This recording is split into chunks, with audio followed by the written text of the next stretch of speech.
grosse tension au FC Barcelona. Entre prolongation bloquée, retour de blessures et scandale financier, le club traverse un moment crucial. Andreas Christensen refuse-t-il l'offre du Barça après une énorme baisse de salaire? Raphinha est enfin de retour pour un match décisif contre Canada Osasuna. Et surtout, une enquête explosive relancée contre l'ancien président Josep Maria Bartomeu concernant le transfert de Antoine Griezmann. Le président Joan Laporta veut faire toute la lumière, et ça pourrait tout changer. Restez bien jusqu'à la fin, car cette histoire pourrait avoir des conséquences énormes sur l'avenir du Barça.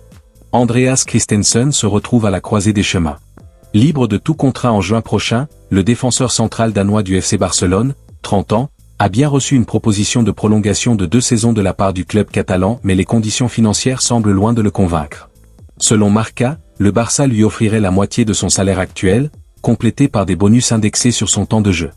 Une offre prudente, que le club justifie sans doute par les pépins physiques à répétition du joueur. Victime d'une blessure au genou en décembre, Christensen n'a disputé que 12 matchs de Liga cette saison. Celui qui avait pourtant semblé ouvert à une continuation sous les couleurs blaugrana aurait revu sa position face aux termes proposés. Pour l'heure, aucune réponse officielle n'a été transmise à la direction barcelonaise. Le dossier reste donc suspendu, alors que les prétendants potentiels attirés par un profil de haut niveau disponible gratuitement pourraient rapidement entrer en scène. Raphinha de retour avec le FC Barcelone face à Osasuna de retour après sa blessure à une cuisse, Raphinha réintègre le groupe du FC Barcelone pour affronter Osasuna ce samedi, 21h. Une présence précieuse pour les Blaugrana, qui pourrait être sacrée en Liga dès ce week-end. De retour avec le Barça ce samedi, 21h, pour affronter Osasuna, Raphinha, 29 ans, a tourné la page de sa blessure au biceps fémoral. Pour rappel, l'international brésilien était sorti à la mi-temps lors du match amical face à la France, 1-2, à Boston le 26 mars, après avoir ressenti une douleur à la cuisse droite, comme l'avait indiqué le FC Barcelone. Un retour qui pourrait peser lourd pour les Blaugrana. Hansi Flick enregistre également celui du jeune milieu de terrain Marc Bernal, 18 ans.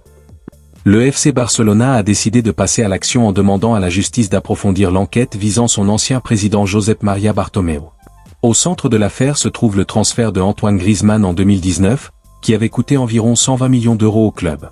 Barcelone veut maintenant savoir si une commission cachée de 1,5 million d'euros aurait été versée à un avocat impliqué dans cette opération, ce qui pourrait représenter une irrégularité financière sérieuse.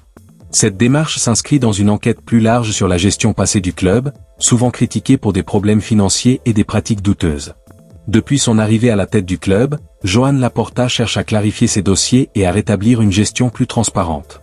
Pour le Barça, l'objectif est double, faire toute la lumière sur cette affaire, si des irrégularités sont confirmées, récupérer l'argent qui aurait été versé de manière injustifiée.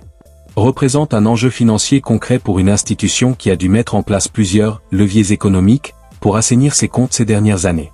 L'affaire prend une dimension symbolique particulière autour du nom de Griezmann, l'un des transferts les plus médiatisés et les plus controversés de l'histoire récente du club.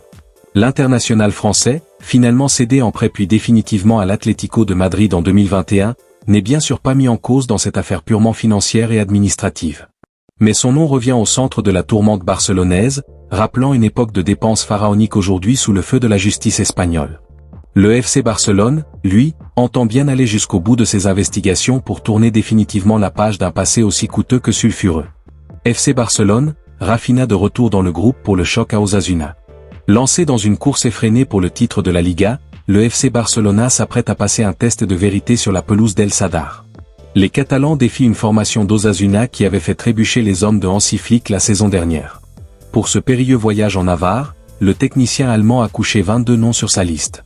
Lamine Yamal demeure le grand absent de ce groupe. Flick a d'ores et déjà acté la fin de saison de son jeune prodige, tout en affichant son optimisme quant à un rétablissement pour la Coupe du Monde, une échéance capitale pour le joyau de la Masia. En revanche, l'effectif enregistre un renfort de taille avec le retour de Raphinha. Si Flick s'était montré prudent en conférence de presse, attendant l'aval définitif du staff médical officialisé par le club ce samedi, l'ailier brésilien est bel et bien opérationnel. Il n'avait plus figuré dans le groupe depuis la rencontre face au Rayo Vallecano, le 22 mars dernier. Autre retour notable, celui de Marc Bernal. Écarté des terrains par des pépins physiques depuis sa sortie sur blessure face à l'Atlético Madrid début avril, le jeune milieu de terrain vient densifier l'entrejeu des Blaugrana. Un retour opportun, alors qu'Andreas Christensen reste quant à lui trop juste pour ce rendez-vous. Le FC Barcelona est à un tournant décisif. Entre le dossier Andreas Christensen, le retour clé de Raphinha, Et l'enquête autour de Josep Maria Bartomeu, l'été s'annonce explosif. Dites-moi en commentaire, le Barça doit-il prolonger Christensen malgré ses blessures? Rafinha peut-il changer la course au titre? Like la vidéo. Abonne-toi pour ne rien rater de l'actu foot. Et active la cloche pour suivre toutes les infos mercato en temps réel.